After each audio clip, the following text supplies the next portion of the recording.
Even you. Even you, Professor Desmond Halloway says, pointing the marker at the woman straightening folding chairs against the back wall of a lecture hall, packed with cameras and prospective students. 5 minutes. He says, Extend my theorem, right here, in front of everyone. I'll personally sponsor your GED. He tosses the marker underhand. It skips off the floor and stops at her feet, he says. Pick that up while you're down there. A woman near the front doesn't laugh.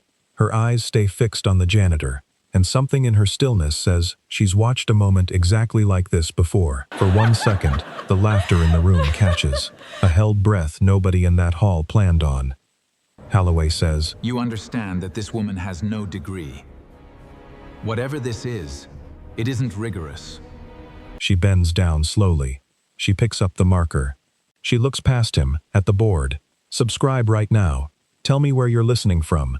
Because here's what nobody in that room knew yet. 6 years ago, a woman handed her life's work to a man she trusted, in a mailbox, for safekeeping. He never gave it back. Even you, Halloway says, and the hall laughs before she even turns around. Professor Desmond Halloway, 41, Pemberton Fellow in Applied Mathematics, the man whose name sits on a donor plaque outside this exact seminar room, stands at the front of Lecture Hall C, with a marker in one hand and the room in the other. A career built on a theorem he calls the collapse got him here, the kind of result that puts a man's face on the cover of a department magazine and keeps it there for 6 years. By most accounts, he is not a cruel man. In this exact moment, he is about to become one, and he will not notice it happening. A woman in a gray custodial uniform is stacking folding chairs against the back wall. His eyes find her, drag over her slow, the way a man checks a clock he already knows the time on. 5 minutes, he says, riding the room's energy now, warming to it, playing to the cameras set up along the back wall for the department's recruitment channel. Extend my theorem, right here, right now. I'll personally sponsor your GED. The hall laughs, louder than the joke deserves. Somewhere in the third row, a phone lifts, angled toward her instead of him. Renata Okafor does not move. Underhand, careless, the marker leaves his hand, like something he doesn't expect to get back. It skips once off the polished floor and rolls to a stop an inch from the toe of her shoe. Pick that up, he says, while you're down there. A few laughs die early, uncertain now, the joke curdling in real time. Near the aisle, a grad student stops mid-motion, pen hovering over a notebook he's forgotten he's holding.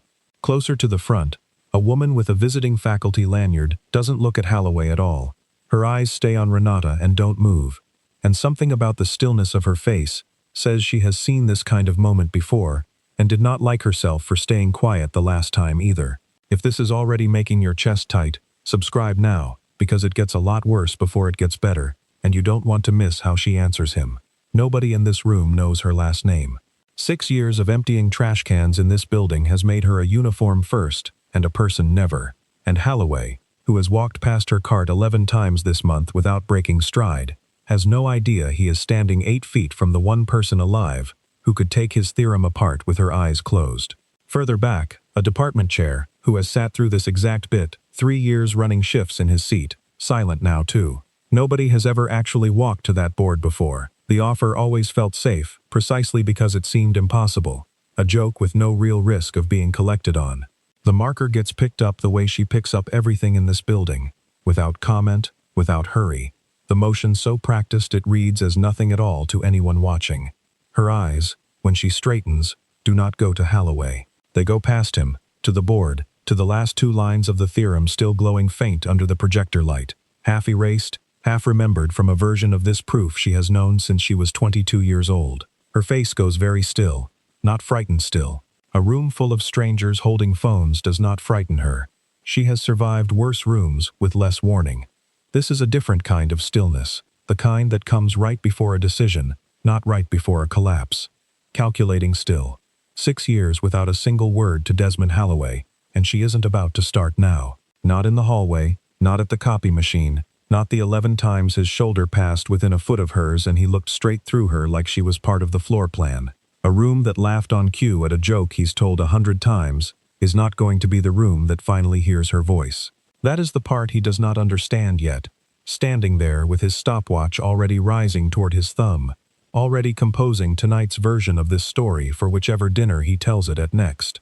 An impossible dare for the entertainment of a lecture hall. That's what he thinks he's handing a janitor. What he's actually handing Renata Okafor is a piece of her own mind, back in public, for the first time in a decade. The phone in the third row keeps recording. Holloway keeps smiling at the room instead of at her, already narrating this to himself as a kindness, rather than a door he doesn't know he's opening. Marker uncapped. She turns toward the board. Rewind 6 years. Renata unlocks the east wing of Building 2 at 4:40 in the morning, same as every morning, and the first thing she does is check the whiteboard outside Lecture Hall C, because someone always leaves it dirty and someone always leaves something worth reading on it. Tonight it's clean. The cart still gets wheeled past it anyway, out of habit, the way a person checks a door they already know is locked. Her first name is stitched on the uniform pocket in thread, starting to fray at the R. Nobody has ever asked for her last name. Offering it stopped mattering around year 2, once it became clear the question made people uncomfortable, in a way that had nothing to do with her. Third floor first, always has been. The math and computer science floor empties out latest and fills up earliest, which means the windows for cleaning it are narrow, and 6 years have taught her to move inside them like she's threading a needle. Trash before 6, floors before 7, gone before the first professor's keycard beeps against the door. At 5 o'clock exactly, a call goes out to Baton Rouge, because 5 is the only hour they're both guaranteed to be awake. Her mother from the pain in her hip, Renata from the job. "You eating?" her mother asks, same as always. "I'm eating," Renata says, same as always. The envelope never comes up. It hasn't come up in 11 years, not with her mother, not with anyone alive. Marcus is 9 and lives 4 stops away on the Red Line with her sister, because the overnight shift doesn't leave room for school mornings. Because Renata decided years ago that a stable bed mattered more than a shared one. Saturdays are theirs. He thinks she works security, and she's let him believe it the same way she's let this building believe she is only ever the woman with the cart. A smaller story is easier to carry through a turnstile at 5 in the morning than the real one. Under the bottom rack of the cart, wedged behind the spray bottles, sits a manila envelope that has traveled through 3 apartments and 1 shelter stay.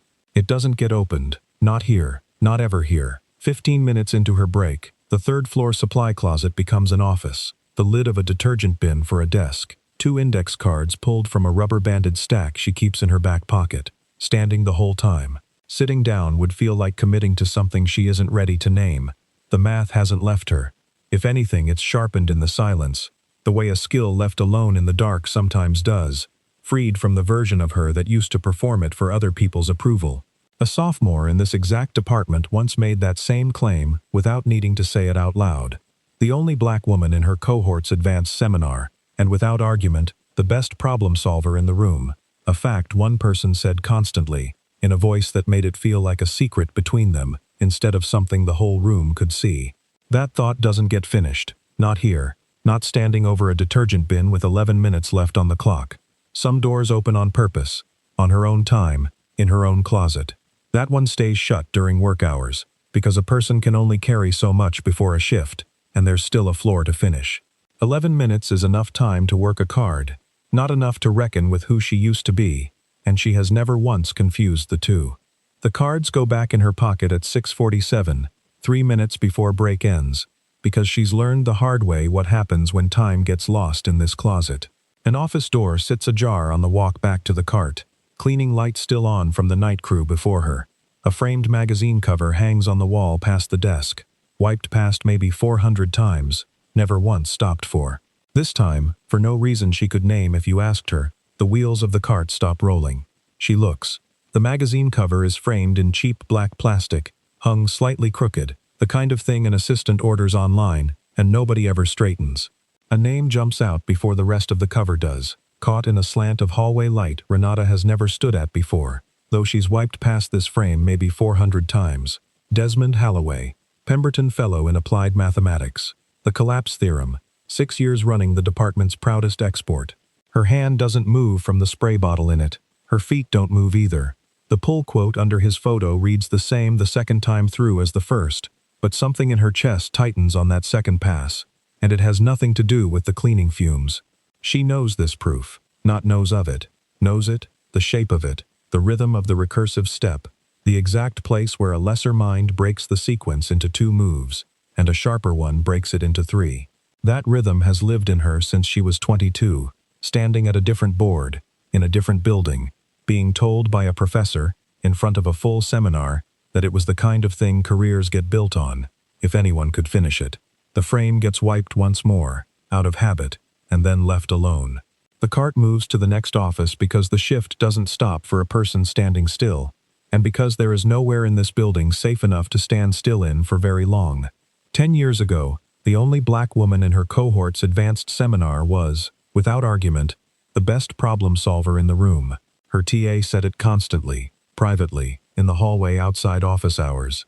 Desmond Halloway, a doctoral candidate then, 7 years older, the only person who looked at her work instead of at her. Trust, for a 22-year-old who had never once been looked at that way, came easy. A partial proof she'd been circling for a semester got shown to him first. A method for collapsing a stubborn class of recursive inequalities her professor had praised in front of the whole room. "Keep pushing," Halloway told her. "Nobody else is close. Don't submit anything until it's airtight," he said, 3 separate times, because a sloppy submission would follow her forever. No reason existed, back then, not to believe him. Her mother's diagnosis came that November, stage 3, and no one else to sit in the waiting rooms back in Baton Rouge. A mid-semester withdrawal followed, along with a department promise that her seat would be held. The working papers went into Halloway's mailbox on her way out, because he was staying on, because he had office space, because at 22, it made perfect sense to trust the one person who had ever taken her seriously. "For safekeeping," he told her. "If a single line in this story has already made your stomach drop, subscribe now, because what safekeeping actually meant is coming, and it's worse than you think." Her mother's treatment stretched into 2 years, then 3. The tuition clock ran out. The seat was not, in fact, held, whatever the letter had said. A job came next, because a job was rent, then another, then one that didn't ask what she used to be, and MIT's mathematics building turned out to be the only place close enough to home she already knew how to navigate blind. Going back to it as the person who empties its trash cans, instead of the one who fills its blackboards, felt at the time like the only door left standing. For a long time, none of it seemed to matter. The math would still be there when she was ready, tucked away like a coat, waiting through a season it isn't needed. What never occurred to her, not once back then, was that a drawer needs someone to keep it shut, and that the person she'd left it with might have needs of his own. 11 years of turning that word over hasn't changed its dictionary meaning. Safekeeping. A place to hold something until she was ready to come back for it. That's what she used to think it meant. The cart rolls down the hallway now, past the seminar room where a professor once told her the work in her hands would build a career, and her grip on the handle tightens without her deciding to tighten it. Understanding is arriving late, but it's arriving. Safekeeping was never a place. It was a door. And somebody else walked through it. 2 first-generation graduate students eat lunch in Desmond Halloway's office every Thursday, a standing invitation he's kept for 6 years running, and neither of them would call him anything but generous. He remembers birthdays. He sends flowers when someone's parent dies. A framed thank you card from a student who almost dropped out her first year sits on his shelf next to the magazine cover, and he means every word he says about both of them.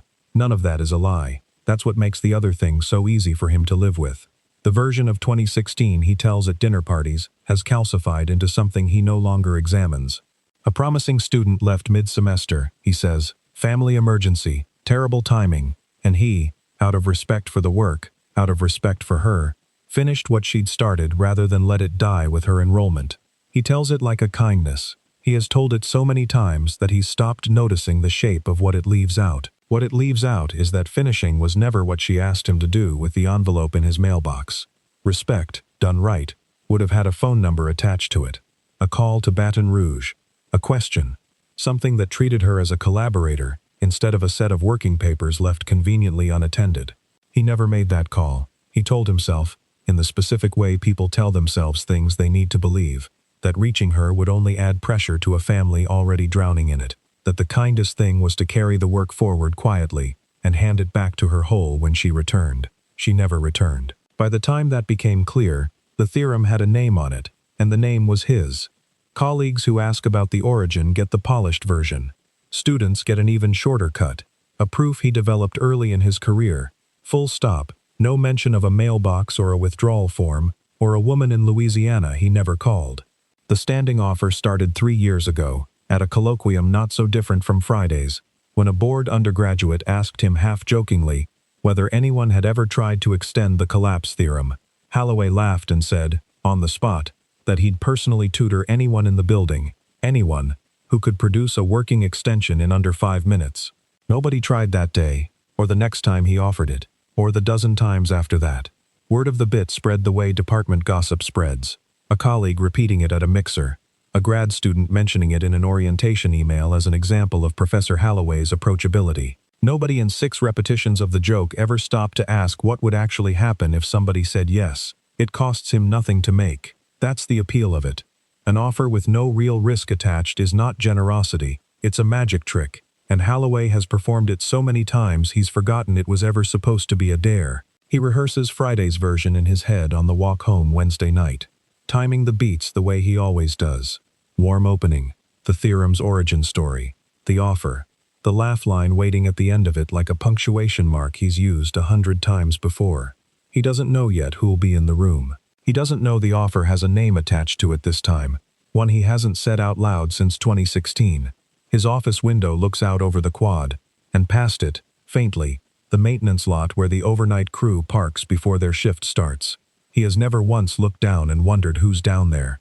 It has never occurred to him that the building runs on more than the names printed on its doors. Friday is 2 days away. He has told this story so many times he no longer hears himself telling it. A man rehearsing hardest, the lines he's most afraid to hear questioned, though if you asked him, he wouldn't know that's what he's doing. He just knows the joke always gets a laugh.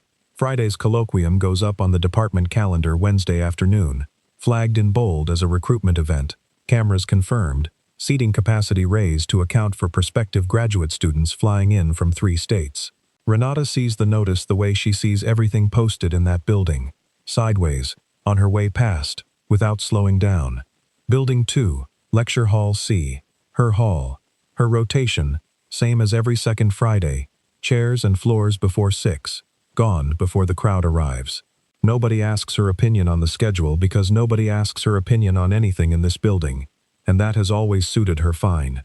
It suits her less this week, though she couldn't tell you exactly why, only that something about seeing his name typed next to a date makes the base of her neck go tight. In the supply closet Thursday morning, the 2 index cards come out again, and this time, something different happens. One of the 2 ideas she never showed Holloway, the one she's kept circling for 6 years, alone, unwitnessed, standing over a detergent bin on 15-minute breaks, resolves. Not partially, fully, cleanly, a step she's been stuck on since March, collapsing under her pen like it was never actually stuck at all, just waiting for the right morning. She sets the card down and doesn't move for a long moment. What she's holding now isn't just a solved problem. It's proof that whatever she left behind in that department 10 years ago never actually stopped growing. It kept moving in the dark, past where it was interrupted, past, though she doesn't let herself finish this part of the thought, past where his published version stopped. His theorem froze the moment he stopped needing to improve it. Hers never had a reason to freeze. Nobody was watching it, which meant nobody was there to tell it where the edges were supposed to be. 6 years of practiced silence taught her to notice the difference between finishing something and merely stopping. His work stopped the day it made his name. Hers had kept going because it never had a name to protect, and there was a strange, private comfort in that. The kind of comfort that comes from realizing the thing you thought you'd lost was never actually lost, only unclaimed. If a story about someone quietly surpassing the person who buried her has ever gutted you before, subscribe now, because Friday is the day this stops being quiet. The card goes back into the rubber band. 6:58, 2 minutes to get back to the floor. Friday morning, she's assigned Lecture Hall C for setup, not a choice, just rotation. The same rotation that's put her in that room a dozen times this semester without incident. She wheels the cart in at 4:50, sets the chairs, wipes the board clean of whatever was left on it the night before, and doesn't think twice about it, because there's no reason yet to think twice about it. She doesn't know his name is on the flyer taped outside. She doesn't know he'll be standing at that podium in 6 hours, scanning the room for the easiest laugh he can find. She just knows the chairs need setting, and the floor needs mopping, and somewhere 3 floors below where he'll be speaking, An envelope is still waiting under a cart, patient in a way she's had to learn how to be. She finishes the last row of chairs at 6:10 and steps back to check the line. It's straight. Everything, for now, is exactly where it's supposed to be. A room set for a man who has no idea what's about to walk into it. In a hall she has walked into 1,000 times, without anyone once wondering what she carried with her. By 9 the hall is full, every seat taken, a line of undergraduates still filing in along the back wall, where the cameras sit fixed on tripods. Holloway arrives at 9:05 exactly, the way he always does, 4 minutes after the room fills so he can feel it wanting him before he walks in. He works the crowd the way he works every crowd, warm at the edges, generous with eye contact, the kind of charisma that makes people forget to ask hard questions. Grad students in the front row lean in. A department chair near the aisle checks his watch and smiles anyway, because Holloway always starts on time and always delivers. The collapse theorem opens the talk, same as it opens every talk. He walks the room through the setup with the ease of a man who has told this story so many times, the telling has replaced the memory of actually discovering it. Cameras roll. Nobody in the room knows there's a gap in the story. A mailbox-shaped hole he stepped around so long ago, he no longer feels the edges of it. A note-taking figure near the front, a visiting mathematician here to scout the department's incoming cohort, writes down the theorem's core inequality, without looking up. The same equation this room has watched Holloway present 12 times before. None of them knowing this particular version of the audience includes someone who could correct it, without glancing at her notes. Near the end of the setup, riding the energy the way he always does, he reaches for the line that always lands. Anyone in this building, he says, scanning the seats for the easiest laugh. Anyone who can produce a working extension to my own theorem in under 5 minutes. 5 minutes, on the spot. I'll personally tutor you for a semester. Laughter, right on cue. He lets it breathe. His eyes drift toward the back wall, where a woman in a gray uniform is straightening a stack of folding chairs. Because someone has to. Because that's the job. Everything in this room already knows what happens next. What it doesn't know yet is who's about to answer. Even you, he says. Not unkind, exactly. More like a man reaching for the easiest joke available to him, unaware the joke has a name he used to say out loud, 6 years ago, in a hallway outside office hours. The hall laughs with him, not at her, he would say later, though that distinction will not survive the week.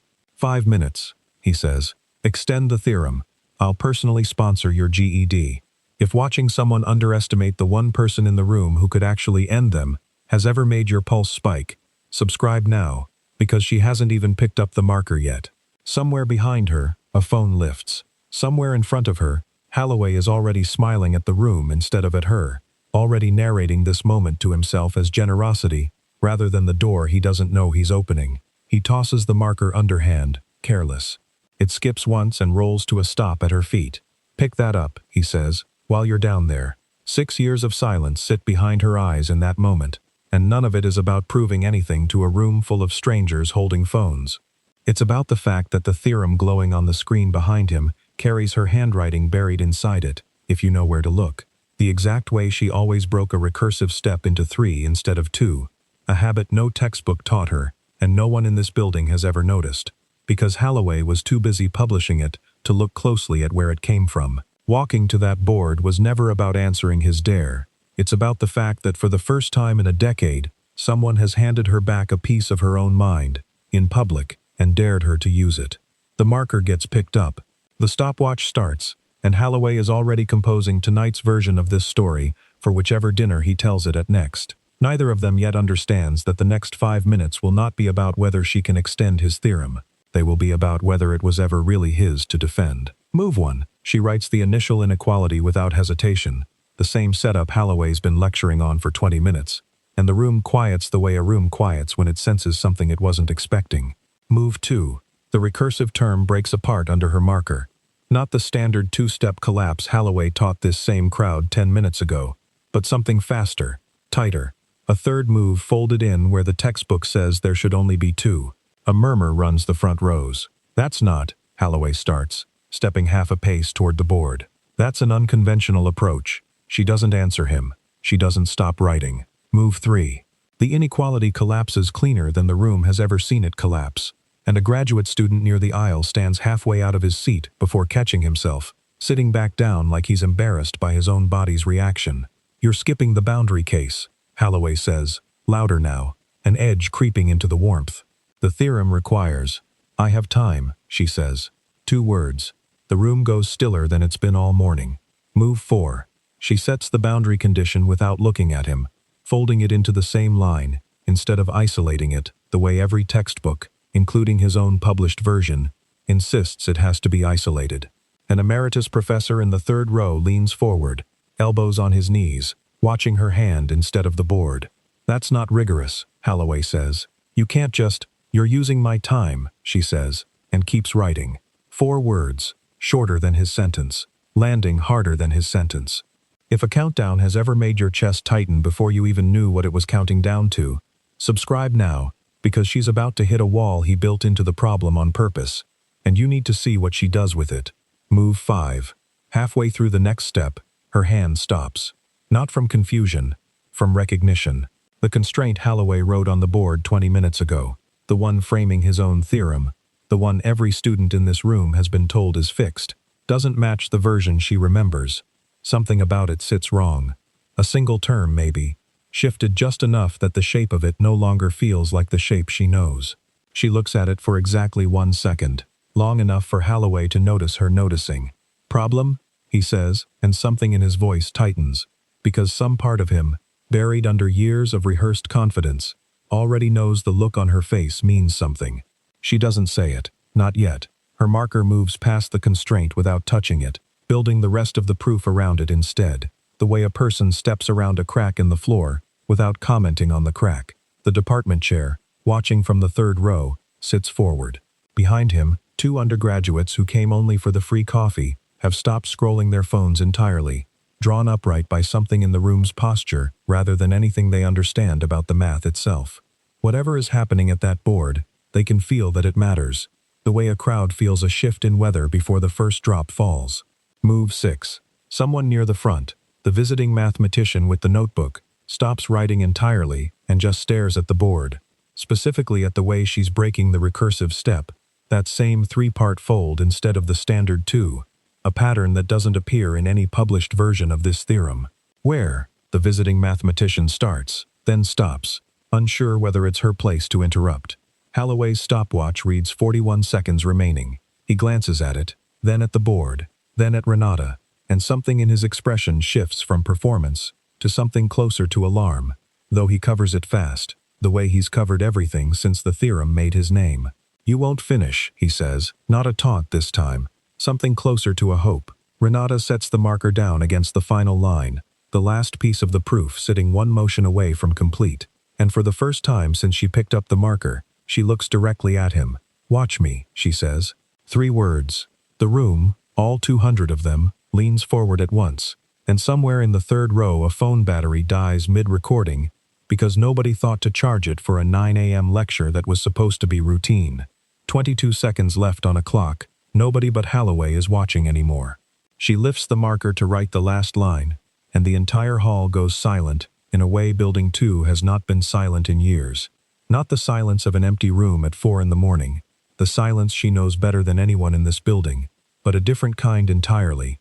200 people holding their breath at once, because something is about to happen that none of them have language for yet. The last line lands with 4 seconds still on the clock. She caps the marker. She steps back from the board without ceremony, the same way she steps back from a floor she's just finished mopping, and for a full 3 seconds, nobody in Lecture Hall C makes a sound. Then the emeritus professor in the 3rd row stands up. Not to applaud, just stands. The way a person stands when sitting no longer feels adequate to the moment. "That's correct," he says, to no one in particular, to everyone. That's actually correct." Around him, a wave of motion ripples through the seats. Not clapping, not yet. Just bodies leaning forward, phones angling upward. The collective posture of a room that has just watched something it doesn't have language for. Holloway's stopwatch hits 0 in his hand, and he doesn't seem to notice it beeping. "Creative," he says, recovering fast, the practiced warmth sliding back into his voice like a coat he's put on 1,000 times. "Genuinely creative, but not rigorous. The boundary case alone." "You changed the boundary case," Renata says. The room's temperature drops by several degrees in the space of 4 words. Holloway's mouth opens. Nothing comes out of it for a second longer than a man like him is used to going without words. I corrected it, he says. The version on the board was wrong on purpose, she says. I fixed it before I used it. For a moment, something ugly flickers across Holloway's face, the look of a cornered man reaching for the only weapon he has left. You understand, he says, louder now, pitching it to the room, to the cameras, that this woman has no degree, no formal training past a sophomore year she never finished. Whatever this is, it isn't rigorous, Renata finishes for him. You already said that word. A few scattered gasps ripple through the front rows. Not at her, at him, at the specific cruelty of reaching for her credentials in front of 200 people and a running camera. The emeritus professor who stood a moment ago sits back down slowly, jaw tight, and does not look at Holloway again. The visiting mathematician with the notebook is on her feet now, moving toward the board instead of away from it, close enough to study the notation directly rather than from her seat. She traces the third fold of the recursive step with one finger, not touching the board, just tracking the shape of it in the air above the marker lines. This isn't an extension, she says, mostly to herself, then louder, to the room. This is the same construction as the original theorem. The exact same recursive break, threefold, not twofold. She turns to Holloway. Your published proof uses 2. There are multiple valid approaches to. I've read your paper 4 times, the visiting mathematician says. You used 2. She used 3. And the notation. She stops. Looks at Renata directly for the first time. Where did you learn this method? The department chair has gone very quiet in his seat. Renata doesn't answer right away. 6 years of silence don't unlearn themselves in 4 seconds, just because someone finally asked the right question. I didn't learn it, she says. I built it. Built it where? The department chair asks now, standing himself, something sharpening in his voice that wasn't there a minute ago. When? Holloway's hand finds the edge of the podium and grips it. He doesn't answer. 6 years of rehearsing a version of 2016, smooth enough to survive any dinner table, any interview, any casual question from a colleague who never had reason to press harder. None of it prepared him for a room full of people watching the gap in his story get pointed at directly, by name, in front of cameras that are still rolling. 10 years ago, Renata says, finally to the room, not to him. In a seminar 3 floors below where we're standing, I was a sophomore. The department chair's eyes move from her to Holloway and back. I left my working papers with my TA, she says, for safekeeping. Before I withdrew to take care of my mother. Nobody in the room says the name out loud. Nobody has to. Every eye in Lecture Hall C has already found Holloway's face, and what they find there is not confusion, not outrage, not a man wrongly accused reaching for his defense. Stillness is what they find. Controlled, cornered stillness.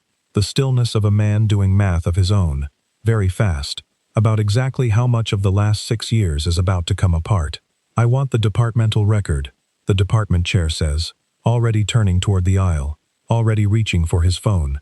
Submission logs, 2016, now.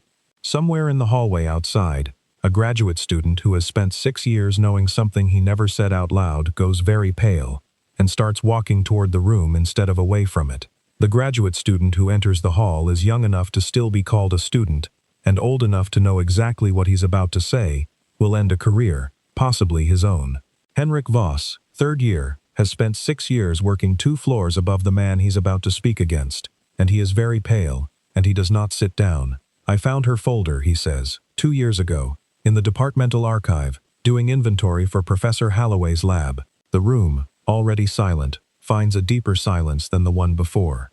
There was a rejected submission in it, Henrik says. From 2016, unpublished. It had her name on it, Okafor, R, and a method that looked almost identical to the collapse theorem's core proof. Filed and rejected the same semester she withdrew. Almost identical, Holloway says, seizing the word like a rope. Almost. Similar approaches happen in mathematics all the time. That's not evidence of. I compared them line by line, Henrik says, and something in his voice cracks slightly. Not from uncertainty, but from having carried this alone for 2 years. The notation matches. The 3-fold recursive break, the same one she just used on this board, appears in her 2016 submission, dated 11 months before your paper was accepted. Silence again. but a different texture of it now. Not shock. Confirmation settling into a room that already suspected. I didn't say anything, Henrik says, and this part comes out smaller. I told myself it wasn't my place. I told myself I didn't have proof. I had 2 years to say something and I didn't, and I need that on the record too. The department chair returns from the hallway with a printed page in his hand, submission logs pulled from the archive server in the time it took Henrik to speak. He doesn't read it aloud right away. He looks at it for a long moment, the way a person looks at something they were hoping wouldn't confirm what they already suspected. Submission ID 4471, he says finally. Filed March of 2016. Renata Okafor, listed sole author. Rejected without full review. Citation: insufficient institutional affiliation following withdrawal. He looks up. Desmond, your paper on the collapse theorem was submitted the following January. Holloway opens his mouth to answer, and for the first time in the entire morning, nothing rehearsed comes out. No version of the dinner party story fits this exact moment, because this moment has a date stamped on it, and dates don't bend the way memory does. I finished it, he says, quieter now, less to the room than to himself. She left, and the work was sitting there, and I finished it. I never claimed. You claimed the entire theorem, the department chair says, in your own name, every year since. Holloway doesn't answer that. He looks, for the first time all morning, like a much smaller man than the one who walked in. If you've ever watched the truth arrive too late to undo the damage, but exactly in time to matter, subscribe now, because what happens after this moment says more about who Renata is than the twist itself does. Renata doesn't smile. Doesn't cry either, not yet, not here. What crosses her face instead is something quieter than triumph. The particular weight of 11 years confirmed out loud, in public, by people who have no reason to lie for her, and every institutional reason not to. She thinks, standing at that board, not about winning, about the sophomore who left her working papers in a mailbox because someone told her that was safekeeping.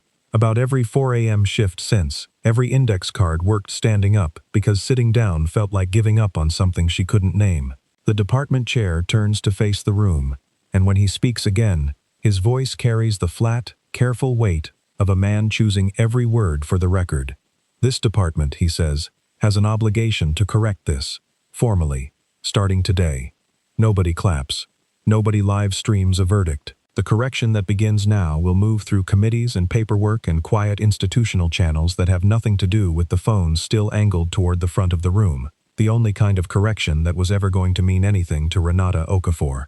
11 years is a long time to carry a thing this heavy and set it down quietly, in a supply closet, on a 15-minute break, and never once let it show.